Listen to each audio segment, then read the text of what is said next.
Now, next time you're stuck in a traffic jam, instead of complaining, take a look outside the window. You might be pleasantly surprised by what you see.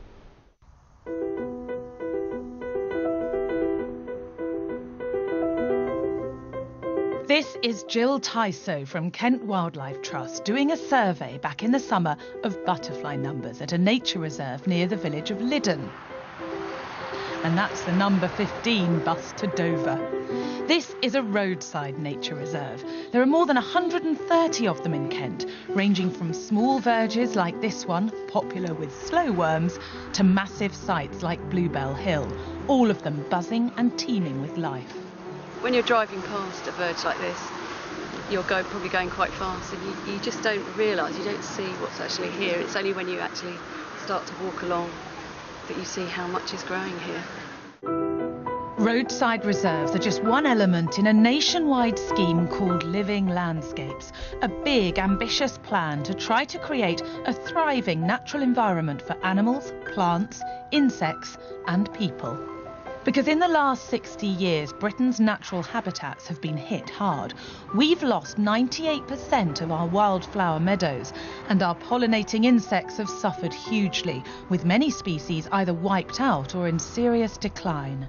And the space for wildlife is coming under more pressure all the time.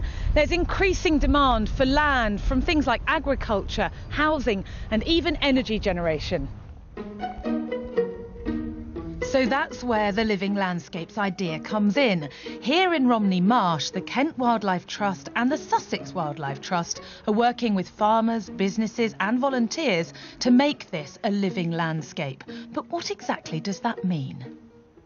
What we want to do with Living Landscapes is to create bigger areas for wildlife and make them better, and then to join them up so that wildlife can move around and isn't confined to single places. And that's the key, isn't it? Joining it all up, because if you've got a species confined to one area, that's not a good thing, is it?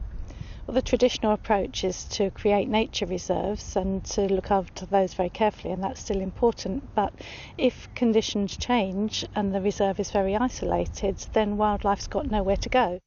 A living landscape needs wildlife-friendly corridors to cross man-made barriers like boundaries between landowners and counties. And here at Rye Harbour Reserve in Sussex, humans, birds and insects from both sides of the county line are already connecting quite well. We're right in the eastern corner of the county, and a lot of the wildlife and character of this nature reserve is shared more closely with Kent than it is with the rest of Sussex.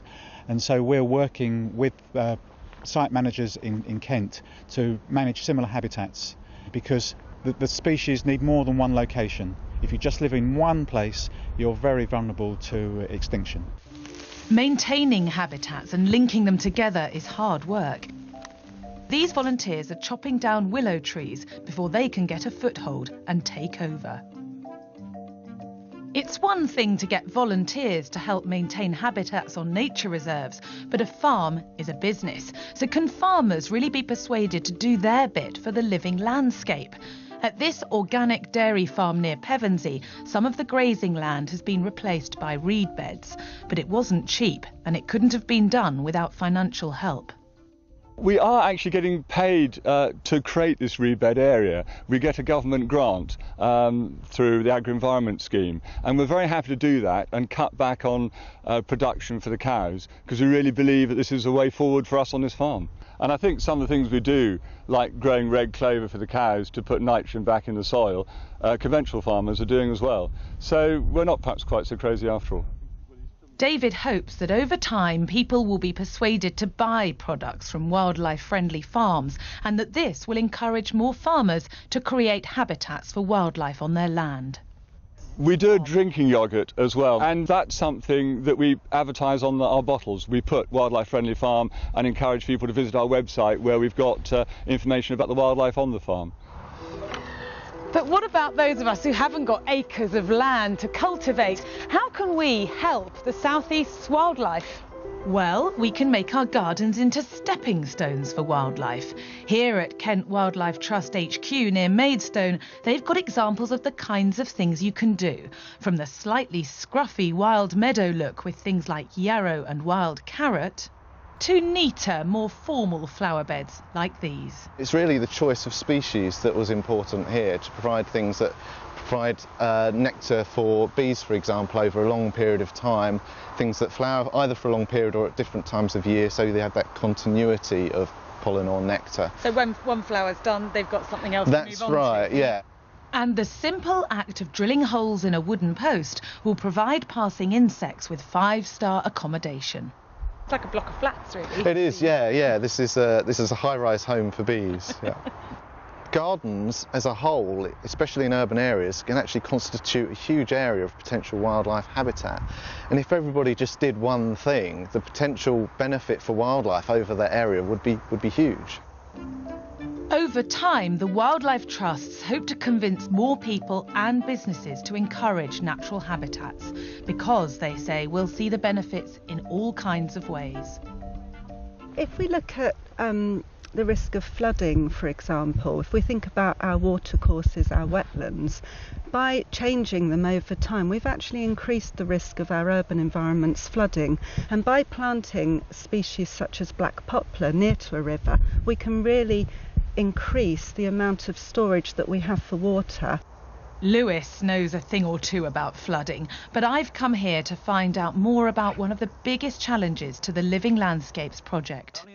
Persuading us that whether we live in town or country, we should all try to encourage more bees, butterflies and moths onto our doorstep. There's a quote which if I can paraphrase, a guy once said that Britain was a country of beauty and it was turned into a country of beauty spots. And in some ways, Britain was once a country full of wildlife, and now we are a country which has some wildlife reserves in it.